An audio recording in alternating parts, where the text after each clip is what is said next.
Hello student, आपका स्वागत है Science with M S Piper. तो भाई अगला चैप्टर है आपका 9th क्लास का साइंस का ये चैप्टर है 9th क्लास लेवल का। एनसीईआरटी नोट्स हैं भाई। चैप्टर का नाम है परमाणु की संरचना। और भाई चैप्टर जो है चौथा चैप्टर है 9th क्लास का। तो भाई सबसे पहले बात करेंगे इस चैप्टर में है क्या क्या। तो इलेक्ट्रॉन कैथोड की किरणें इलेक्ट्रॉन की खोज कैथोड किरणें, प्रोटॉन की खोज एनोड किरणें केनाल किरणें कहते हैं, और न्यूट्रॉन की खोज परमाणु मॉडल। थॉमसन का परमाणु पढ़ेंगे इसमें थोड़ा सा, और रदरफोर्ड का परमाणु मॉडल और बोर का परमाणु मॉडल। तो क्या आपके 9th के लेवल के हिसाब से कुछ थोड़ा थोड़ा दे रखा है आपके एनसीईआरटी चैप्टर के हिसाब से, और नोट्स में भी थोड़ा थोड़ा इसी प्रकार जानकारी लेंगे। और आपकी अगली नेक्स्ट क्लास आएंगी 11th क्लास या फिर 12th क्लास में आपको अधिक मात्रा में देखने को मिलेगा। और भाई कह रहा है संयुक्त क्या होती है, परमाणु संख्या, द्रव्यमान क्या होता है, समस्थानिक क्या होते हैं, इनके उपयोग क्या हैं, संभारिक क्या होते हैं, इसकी बात करेंगे। और सबसे पहले हेडिंग शुरू होती है आपकी जॉन डाल्टन। तो जॉन डाल्टन कौन थे, इन्हें क्या योगदान दिया था रकम परमाणु की संरचना में और इस केमिस्ट्री में, इसका क्यों योगदान रहा है जॉन डाल्टन का। तो भाई जॉन डाल्टन ने परमाणु को अविभाज्य इकाई माना था। तो जॉन डाल्टन ने क्या है, परमाणु को अविभाज्य इकाई माना था। यह उनका यह तत्व 19वीं शताब्दी के अंत में नकार दिया गया। असल में वैज्ञानिकों ने उस दौरान परमाणु आवेशित कणों जैसे इलेक्ट्रॉन, प्रोटॉन और आवेशित कण न्यूट्रॉन की खोज की। इन कणों को उप परमाणु कण कहा जाता है। नंबर पहली बात प्रॉपर्टीज इनकी। इलेक्ट्रॉन की खोज कैथोड किरणें यानी जे थॉमसन ने की थी। और बात करेंगे थॉमसन ने कैथोड किरणों की मदद से परमाणु इलेक्ट्रॉन की उपस्थिति के बारे में बताया थॉमसन ने। और नेक्स्ट पॉइंट है इसका, इलेक्ट्रॉन के बारे में कुछ महत्वपूर्ण तथ्य हैं। नंबर पहला तथ्य है इसका, इलेक्ट्रॉन पर आवेश जो होता है माइनस, इलेक्ट्रॉन जो होता है ई से शो करते हैं इसके लिए। और इस पर आवेश की बात करें तो -1.6 गुणा 10⁻⁻19 कूलम है क्या है, इलेक्ट्रॉन पर चार्ज होता है, आवेश होता है। और बात करें इलेक्ट्रॉन का द्रव्यमान, तो इलेक्ट्रॉन की द्रव्यमान की बात करें तो 9.1 गुणा 10⁻31 किलोग्राम इस पर द्रव्यमान होता है। इलेक्ट्रॉन की बात है, क्या इस पर द्रव्यमान होता है। तो ये आपके लिटरेचर बताते हैं कि आपके इलेक्ट्रॉन, प्रोटॉन और न्यूट्रॉन की खोज के बारे में एक नंबर में क्वेश्चन आता है कि भाई इलेक्ट्रॉन की खोज किसने की, प्रोटॉन की खोज किसने की, या फिर न्यूट्रॉन की खोज किसने की। तो ये एक हेडिंग्स है आपके लिए, ईट पर नाच। ई इलेक्ट्रॉन कहेंगे और टी थॉमसन ने इसकी खोज की थी। और पर का मतलब है, पर मानी कि होता है प्रोटॉन, और रा का मतलब रदरफोर्ड ने क्या है, प्रोटॉन की खोज की थी। और नेक्स्ट है आपका नाच माती ना का मतलब है न्यूट्रॉन, और चैडविक ने क्या है न्यूट्रॉन की खोज की थी। ये क्या है, इस ट्रिक से क्या है, प्रोटॉन, इलेक्ट्रॉन, न्यूट्रॉन की खोज के बारे में पढ़ सकते हैं। इसी बात करेंगे प्रोटॉन की खोज, पहले ट्रिक बता चुका हूँ मैं। तो वही प्रोटॉन की खोज के बारे में पढ़ेंगे। ई गोल्डस्टीन ने उसके द्वारा प्रसिद्ध एनोड किरणों या केनाल किरणों के प्रयोग द्वारा परमाणु में धनावेश कण यानी प्रोटॉन की खोज की। ई गोल्डस्टीन ने उनके द्वारा प्रसिद्ध एनोड किरणों या केनाल किरणों के प्रयोग द्वारा परमाणु में धनावेश कण यानी प्रोटॉन की खोज की थी। नेक्स्ट पेज पे जाएंगे तो भी दे रखा है इसमें ई इलेक्ट्रॉन जो है, इलेक्ट्रॉन की भाई गोल्डस्टीन दे रखे हैं, प्रोटॉन की खोज दे रखी है। प्रोटॉन की खोज जो है चैडविक थे इसके असली जन्मदाता। इसमें क्या है, नोट्स में गलत रखा है, तो भाई चैडविक लगाएंगे। क्या है, चैडविक मुख्य रूप से इसके प्रोटॉन के खोज करता है। इसी प्रकार क्या है, ये गोल्डस्टीन कुछ भी वैज्ञानिकों ने गोल्डस्टीन को भी माना है, और कुछ चैडविक सबसे या क्या चैडविक प्रसिद्ध ज़्यादा रहे हैं। तो भाई प्रोटॉन की खोज के मामले में चैडविक को जानेंगे। और भाई प्रोटॉन के कुछ क्या है तथ्य भी हैं, यानी कि प्रोटॉन का आवेश जो होता है, आपने इलेक्ट्रॉन पढ़ा -1.6 गुणा 10⁻⁻19 कूलम। तो भाई प्रोटॉन, भाई यहाँ पे है प्रोटॉन की बात करें तो प्रोटॉन पे जो होता है प्लस का 1.6 गुणा 10 की पावर इसमें गलत दे रखा है 10 की पावर -19, यानी कि ये जीरो लगा लें, यानी कि 10 की पावर -19 कूलम होता है, पॉजिटिव चार्ज होता है इस पर। और प्रोटॉन का द्रव्यमान की बात करें तो 1.673 गुणा 10 की पावर -24 ग्राम, या क्या इस पर क्या है द्रव्यमान होता है, यानी प्रोटॉन का द्रव्यमान जो होता है 1840 गुणा इलेक्ट्रॉन द्रव्यमान के बराबर होता है। अब बात करेंगे भाई न्यूट्रॉन, एन से शो करते हैं, न्यूट्रॉन होता है, कोई चार्ज नहीं होता।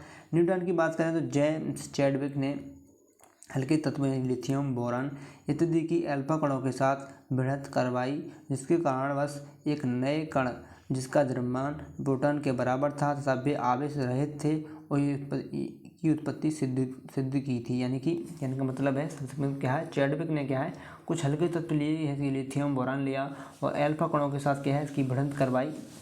बढ़ंत करने के बाद क्या है रिएक्शन के बाद कुछ तत्व निकल के आए। उसके बाद क्या है द्रव्यमान जो है प्रोटॉन के बराबर द्रव्यमान निकला तो वो आवेश रहित था, तो उसको क्या है नाम क्या है, इसके तहत क्या है न्यूट्रॉन की खोज हुई। न्यूट्रॉन की कुछ क्या है, इन कणों को न्यूट्रॉन का नाम दिया गया। और सेकंड बात है न्यूट्रॉन हाइड्रोजन के प्रोटियम समस्थानिक में नहीं होते हैं। नेक्स्ट पॉइंट है क्योंकि इलेक्ट्रॉन का द्रव्यमान प्रोटॉन तथा न्यूट्रॉन के द्रव्यमान से अत्यधिक कम है, इसलिए परमाणु का द्रव्यमान प्रोटॉन और न्यूट्रॉन के द्रव्यमान का योग है। ये क्या है न्यूट्रॉन की कुछ गुण हैं इसके। अब बात करेंगे भाई परमाणु मॉडल। तो 9th लेवल के हिसाब से परमाणु मॉडल है आपका, कुछ छोटे छोटे पॉइंट डाले गए हैं इसमें। तो पहली पॉइंट है इसका उप परमाणिक कणों जैसे कि इलेक्ट्रॉन, प्रोटॉन, न्यूट्रॉन की खोज के उपरांत परमाणु विभिन्न मॉडल दिए गए। पहला तो भाई उनमें से कुछ परमाणु मॉडल इस तरह हैं। तो भाई पहला था थॉमसन का परमाणु मॉडल आया, दूसरा रदरफोर्ड का, तीसरा बोर का परमाणु मॉडल आया।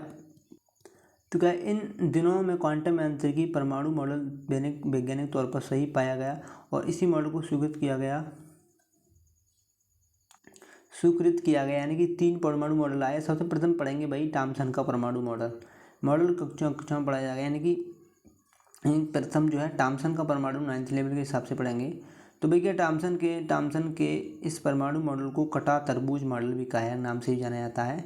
तो भाई क्वेश्चन बनता है आपका, तो कटा तरबूज मॉडल कौन वैज्ञानिक का परमाणु मॉडल था, तो भाई कहेंगे थॉमसन का परमाणु मॉडल। दूसरी बात क्या है, थॉमसन के इस मॉडल में परमाणु में धन आवेश तरबूज के खानों वाले लाल भाग की तरह बिखरा था, जबकि इलेक्ट्रॉन धनावेश गोले में तरबूज के बीच की भंडारे रहते। यानी कि बात करेंगे तरबूज के आकार का ये परमाणु मॉडल लेके आए थे थॉमसन वैज्ञानिक। धनावेश गोला जो है धनावेश है यानी पॉजिटिव चार्ज है इस पर, और इसमें क्या है बहते जो बीच में जो दे रहा है आपके लिए बीज की तरह, तो इलेक्ट्रॉन का रूप है। और बात कही इन्होंने, हालांकि इस मॉडल ने परमाणु के आवेश रहित अभिलक्षण की विवेचना की, पर कुछ वैज्ञानिकों ये मॉडल नहीं समझ में आया, इसलिए इसे नकार दिया गया। और नेक्स्ट बात है इसकी, रदरफोर्ड ने अपने प्रयोग से तेज चल रहे अल्फा हीलियम नाभिक यानी 2He अल्फा कण बोलते हैं कणों को सोने की पन्नी से टकरा कर कराई। तो क्या है रदरफोर्ड के प्रयोग के परिणाम रदरफोर्ड ने किया है कुछ, उसके बाद क्या है रदरफोर्ड ने कुछ इसमें संशोधन किए। रदरफोर्ड वैज्ञानिक आए तो उन्होंने क्या है हीलियम यानी अल्फा कणों की एक सोने की पन्नी पर क्या है एक्सपेरिमेंट किया। तो भाई कुछ क्या है ज़्यादातर अल्फा कण बिना मुड़े सोने की पन्नी से सीधे निकल गए, कुछ कण अल्फा कणों से निम्न कोणों से जुड़े थे और प्रत्येक 12,000 कणों में से एक कण वापस आ गया। और अपने प्रयोगों के परिणाम के आधार पर रदरफोर्ड ने निम्नलिखित निष्कर्ष निकाले। क्या है रदरफोर्ड ने सर्वप्रथम किया अल्फा कण लिए और अल्फा कणों का सोने की पन्नी पर क्या है एक एक्सपेरिमेंट किया, और उसके बाद क्या है ज़्यादातर अल्फा कण जो है इसकी और कुछ देखा कि कुछ अल्फा कण बिना मुड़े सोने की पन्नी से सीधे निकल गए, कुछ अल्फा कणों में निम्न कोणों पर मुड़ गए और कुछ क्या है वापस लौट के भी आए। और इस तीसरा पॉइंट रखा है इसमें 12,000 कणों में से एक कण वापस लौट के आए। और इसके पॉइंट हैं परमाणु के भीतर अधिकतर भाग खाली है क्योंकि अधिकतर हल्का कण मुड़ सोने की पन्नी से बाहर निकल जाता है, इन्होंने बताया। और उन्होंने बताया कि परमाणु के बीच एक धनावेश गोला है जिसे नाभिक कहा जाता है क्योंकि 12,000 में से एक अल्फा कण वापस आ गया। और एक बात लास्ट कही इन्होंने, क्योंकि ज़्यादातर अल्फा कण सोने की पन्नी सीधे निकल गए और कुछ ही कणों में झुकाव देखा गया, इस आधार पर यह निकाला कि परमाणु को भीतर ज़्यादातर भाग खाली है और नाभिक इस खाली भाग बहुत छोटा है। भाग में मौजूद होने की नाभिक का आयतन 10⁻⁵ गुणा परमाणु के आयतन के बराबर होता है। उन्होंने दिया कि नाभिक का आयतन जो होता है 10⁻⁵ गुणा परमाणु के आयतन का होता है। नेक्स्ट पेज पे जाएंगे और जानेंगे। और चौथी बात कही इन्होंने, परमाणु का संपूर्ण द्रव्यमान उसके नाभिक में होता है। चौथी बात बहुत इंपॉर्टेंट कही इन्होंने कि परमाणु का संपूर्ण द्रव्यमान जो होता है परमाणु द्रव्यमान जो है नाभिक में होता है। और पांचवी बात कही इन्होंने, अपने प्रयोग के आधार पर रदरफोर्ड ने परमाणु का मॉडल प्रस्तुत किया जिसमें निम्नलिखित विशेषताएं थी। इनकी विशेषताएं इस प्रकार हैं भाई, परमाणु का केंद्र धनावेश होता है। इन्होंने बताया कि परमाणु का केंद्र जो होता है पॉजिटिव यानी कि धना विकसित होता है जिसे नाभिक कहा जाता है। एक परमाणु का संपूर्ण द्रव्यमान नाभिक में होता है। और तीसरी बात कही, इलेक्ट्रॉन नाभिक के चारों ओर वलयाकार मार्ग से चलकर लगाते हैं। और भाई नाभिक का आकार परमाणु के आकार की तुलना में काफ़ी कम होता है। ये बात इनके रदरफोर्ड के परमाणु मॉडल से निकल के आई। और भाई कुछ वैज्ञानिकों का इनकी क्या है अपवाद भी रहे। तो रदरफोर्ड के परमाणु मॉडल की कुछ कमियां भी निकाली वैज्ञानिकों ने। तो पहली कमी है, रदरफोर्ड के अनुसार इलेक्ट्रॉन नाभिक के चारों ओर वलयाकार मार्ग में चक्कर लगाते हैं, किंतु आवेशित होने के कारण ये कण अपनी ऊर्जा नियंत्रण खोते रहते हैं। ये कमी निकल के आई पहली, जिसके कारण अंत नाभिक प्रवेश कर परमाणु को अस्थिर बनाते हैं। और नेक्स्ट बात निकल के आई दूसरी, ये रदरफोर्ड परमाणु मॉडल की सबसे बड़ी कमी थी जिसे रदरफोर्ड समझा नहीं पाए। और भाई ये क्या है बोर का परमाणु मॉडल। तो भाई अब आया बोर का परमाणु मॉडल, बात को पढ़ेंगे। और नेक्स्ट भाई आया रदरफोर्ड मॉडल की कमी का निवारण बोर के परमाणु मॉडल से पूरी होती है। यानी नील्स बोर वैज्ञानिक से रदरफोर्ड की कमी निकाली इन्होंने और अपना मॉडल नया तैयार किया नील्स बोर ने। तो नील्स बोर ने 1912 परमाणु के बारे में अपना मॉडल प्रस्तुत किया, जिसमें निम्नलिखित तथ्य मौजूद हैं। पहली बात कि इन्होंने इलेक्ट्रॉन केवल कुछ निश्चित कक्षाओं में ही चक्कर लगा सकते हैं। नील्स बोर ने बताया, जिन्हें इलेक्ट्रॉन की निर्धारित कक्षा कहते हैं। आप पढ़ेंगे कक्षाओं के बारे में। और सेकेंड बात इन्होंने कही कि इन निर्धारित कक्षाओं में चक्कर लगाते हुए इलेक्ट्रॉन अपनी ऊर्जा को विकिरण नहीं करते। यानी कि इन्होंने बताया कि जी क्या है, कक्षाओं में चक्कर लगाने में इलेक्ट्रॉन जो होते हैं ये इलेक्ट्रॉन अपनी ऊर्जा का विकिरण नहीं करते हैं। और तीसरी बात कही इन्होंने, किसी भी परमाणु के इलेक्ट्रॉन की ऊर्जा में बदलाव इन इलेक्ट्रॉन की कक्षा में स्थानांतरण के कारण होता है। इन्होंने कहा है अपना परमाणु मॉडल दिया और पॉजिटिव चार्ज क्या है, क्लॉकवाइज क्या है, ये परमाणु घूम रहे हैं। इस प्रकार से इन्होंने क्या है अपना मॉडल दिया, चित्र बनाएंगे बच्चे। और नील्स बोर के परमाणु वेरी वेरी इंपॉर्टेंट है। नाइन्थ के हिसाब से ये मॉडल आपके पेपर में पूछ लिया जा सकता है। और भाई क्या है कक्षाओं का आवंटीकरण दिया। पहली कक्षा N1 कैसे शो करते हैं इसके लिए, दूसरी कक्षा N2 L से शो करते हैं और तीसरी कक्षा N3 M से शो करते हैं। और भाई ऊर्जा का विकिरण नहीं करता इलेक्ट्रॉन, इस प्रकार ऊर्जा का अवशोषण करता है। ये बात कही इन्होंने। इसी प्रकार नेक्स्ट पेज पर जाएंगे और जानेंगे। तो आपने नील्स बोर का परमाणु मॉडल पढ़ा, उन्होंने क्या है कक्षाओं का डिवाइडेशन किया। उसके बाद आता है परमाणु संख्या क्या होती है। अगला हेडिंग है परमाणु संख्या। किसी भी परमाणु में प्रोटॉन की कुल संख्या का मान उसकी परमाणु संख्या कहलाती है। इनकी प्रॉपर्टीज़ क्या है, परमाणु संख्या किसी भी परमाणु का परिचारक होता है। इसमें बदलाव किसी भी परमाणु के स्वरूप में बदल देता है। और नेक्स्ट बात है परमाणु संख्या Z से शो करते हैं, प्रदर्शित करते हैं, Z=NP। प्रोटॉनों की संख्या है यहाँ पर। और वही कह रहा है किसी भी अनावेशित परमाणु में प्रोटॉन तथा इलेक्ट्रॉन की संख्या के बराबर होती है। यानी कि किसी भी अनावेशित परमाणु में क्या होता है, प्रोटॉन इलेक्ट्रॉन की संख्या क्या है, इक्वल होती है, बराबर होती है। दूसरा हेडिंग है भाई द्रव्यमान संख्या। द्रव्यमान संख्या क्या है, द्रव्यमान संख्या किसी परमाणु के नाभिक और मौजूद प्रोटॉन तथा न्यूट्रॉनों की संख्या का जोड़ होता है।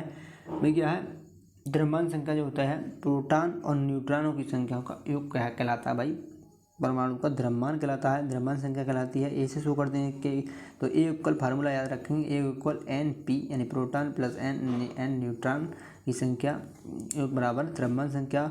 परमाणु का प्रस्तुतीकरण किस प्रकार करते हैं, भाई द्रव्यमान संख्या ए से शो करते हैं, परमाणु संख्या Z से शो करता है, टोटल निकल के इसका जोड़ निकलता है ई होता है आपका तत्वों का प्रतीक कहलाता है। उदाहरण के लिए क्या है इसमें ये दे रखा है 26Al 13Al 26। कहने का मतलब है यहाँ पर इसमें प्रोटॉनों की संख्या क्या है 13 है और प्रोटॉन की संख्या 13 है तो न्यूट्रॉनों की संख्या भी क्या होगी 13 होगी। और द्रव्यमान संख्या आपने पढ़ा है फार्मूला, द्रव्यमान संख्या होती है NP + NN, इनके मतलब प्रोटॉनों की संख्या प्लस न्यूट्रॉन की संख्या का योग क्या होता है आपका द्रव्यमान संख्या कहलाती है। तो यानी कि 26 13 + 13 = 26, 26 क्या है यहाँ पर द्रव्यमान संख्या है। एक प्रश्न भी दे रखा है इसमें, निम्नलिखित परमाणु में प्रोटॉन तथा इलेक्ट्रॉन और न्यूट्रॉनों की संख्या बताइए।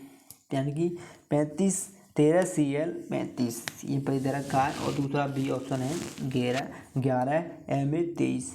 तो पहला सॉल्व किया इसमें सॉल्यूशन दे रखा है इसमें पहले का। तो भाई 17 क्या है, इलेक्ट्रॉन की संख्या 17 है, इसमें प्रोटॉन की संख्या 17 है और दोनों को जोड़ेंगे 17 34 होता है। और भाई क्या है Cl 17 और प्रोटॉन की संख्या बराबर है इसमें और NP इलेक्ट्रॉन की संख्या है। और नेक्स्ट और नेक्स्ट क्या है Cl है, द्रव्यमान कितना है इसका 35, और 35 में से अपना फार्मूला पड़ा A = NP और N, तो भाई NP का मान दे रखा है Cl, इनकी प्रोटॉन संख्या 17 है, और 35 में से 17 घटाएंगे तो 18 निकल के आएगा। 18 क्या है, न्यूट्रॉनों की संख्या है, इस प्रकार निकालेंगे और फार्मूला के अकॉर्डिंग। और भाई दे रखा है विभिन्न कक्षाओं में इलेक्ट्रॉन का वितरण, तो भाई बोर-वेरी का नियम पढ़ेंगे इसमें, और वेरी वेरी इंपॉर्टेंट है। विभिन्न कक्षाओं में इलेक्ट्रॉनों का वितरण किस प्रकार होता है, तो विभिन्न कक्षाओं में इलेक्ट्रॉन का वितरण बोर-वेरी नियम के अनुसार किया जाता है। बोहर-वरी यानी बोहर-वरी के नाम था इनका, नील्स बोर अलग हैं, और बोहर-वरी ये क्या है, एनसीईआरटी का महत्वपूर्ण टॉपिक है। बोहर-वरी के नियम के अनुसार क्या है कि इलेक्ट्रॉन किस प्रकार से वितरण करते हैं, इस नियम को निम्नलिखित तरीके से बताया गया है। पहला नियम क्या है, पहला पॉइंट है इसका, इलेक्ट्रॉन का परमाणु वितरण 2n² प्रति द्वारा किया जाता है, जहां n कक्षा की संख्या है, यानी क्लास का नंबर n से शो करेंगे, और n² इलेक्ट्रॉनों की पूर्ण संख्या जो किसी कक्षा में शामिल हो सकती है। अगर n की वैल्यू 1 है तो कक्षा के शो करते हैं पहली कक्षा के लिए, तो n का मान 1 लगाया, 2 × 1 का स्क्वायर करेंगे तो आपको निकल गया 2 इलेक्ट्रॉन। इसका मतलब ये पहली कक्षा में जाएगा, इलेक्ट्रॉन पूर्ण संख्या होगी। अगर यदि n की संख्या 2 लगाता है कोई बंदा, तो 2 लगाने के बाद क्या है, ये संख्या 2n² के हिसाब से, तो 2 दूनी 4 होगा स्क्वायर, और 2 दूनी 4 × 2 को लगाएंगे तो भाई 4 दूनी 8 होगा, तो 8 का मतलब भाई इलेक्ट्रॉन संख्या जो आएगा L यानी अलग क्लास में जाएगा, जो कि किसी कक्षा में L में जाएगा। अगर n का मान 3 लगाएंगे तो 2n² के हिसाब से 2 × 3 का स्क्वायर करेंगे, 3 × 9 होता है, और 9 दूनी 18 होता है, तो 18 इलेक्ट्रॉन 18 वाला m कक्षा में जाएगा, और n की वैल्यू 4 लगाते हैं तो n का मान जो होता है, फार्मूला होता है 2n²। 2n² के हिसाब से 2 × 4 का स्क्वायर करेंगे तो 4 × 16 होता है, और 4 के अकॉर्डिंग इसमें गुणा करेंगे, 4 × 16 32 होता है, तो इलेक्ट्रॉन जो है 32 का मतलब यह है इलेक्ट्रॉन n कक्षा में जाएगा। ये पहली बात कही इन्होंने, 2n² के हिसाब से क्या है कक्षाओं का वितरण करेंगे, उनको क्या है इलेक्ट्रॉन समावित करेंगे। और नेक्स्ट बात है, किसी परमाणु की आखिरी कक्षा में 8 इलेक्ट्रॉन से ज़्यादा इलेक्ट्रॉन नहीं होते हैं। मैंने बात कही कि किसी परमाणु की आखिरी कक्षा में क्या है 8 इलेक्ट्रॉन से ज़्यादा इलेक्ट्रॉन नहीं हो सकते, जबकि आखिरी में दूसरी कक्षा में 18 से ज़्यादा नहीं हो सकते। और उसी स्थिति में जब ये कक्षा 18 से ज़्यादा इलेक्ट्रॉन रखने की क्षमता हो, यानी कि Bca20 ये कैल्शियम 20 इसका परमाणु क्रमांक है, और भाई KLmn की संख्या के अकॉर्डिंग इसको भरना है।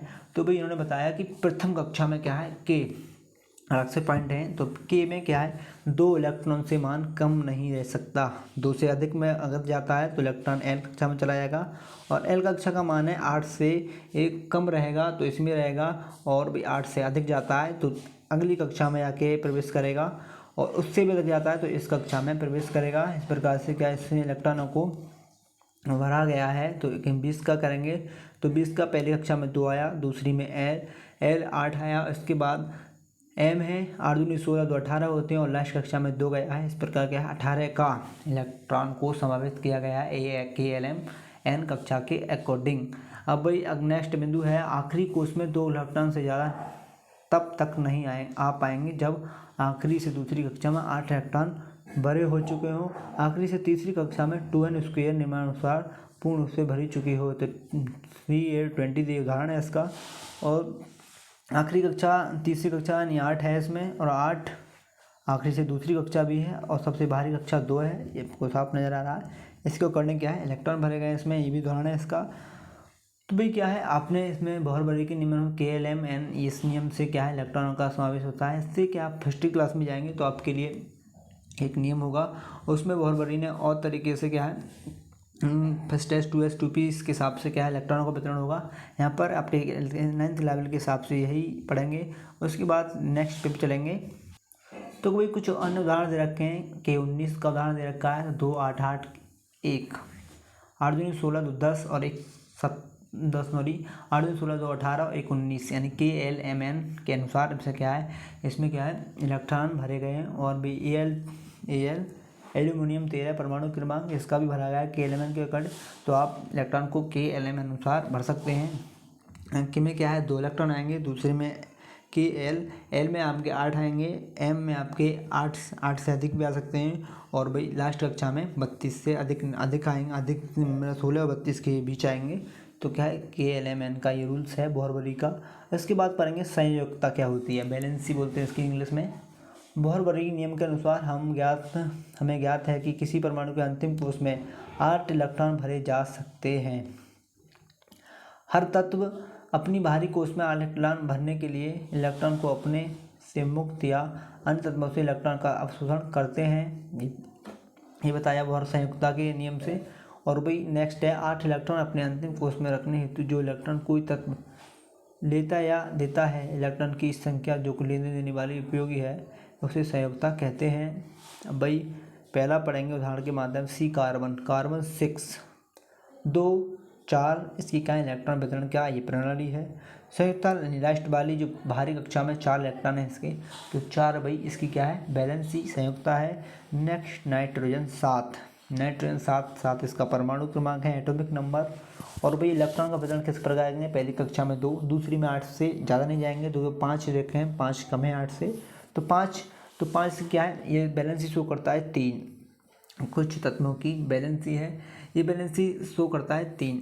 तो क्या है इसकी 2, तो भाई इसमें कमी कितने की, भाई इसमें क्या है यहाँ बात समझने की पॉइंट है यहाँ पर 3, यानी कि ये भी तभी तो 2 आपका कोर्स पूरा हुआ, यानी कि कोर्स जो पूरा ये भी होगा L कोर्स जो है L कोर्स में 8 इलेक्ट्रॉन होते हैं, और यहाँ पर लास्ट बाहरी कक्षा में कितने 5 इलेक्ट्रॉन हैं, और 5 में 3 का रिक्वायरमेंट और है, तो यहाँ की बैलेंस क्या होगी 3।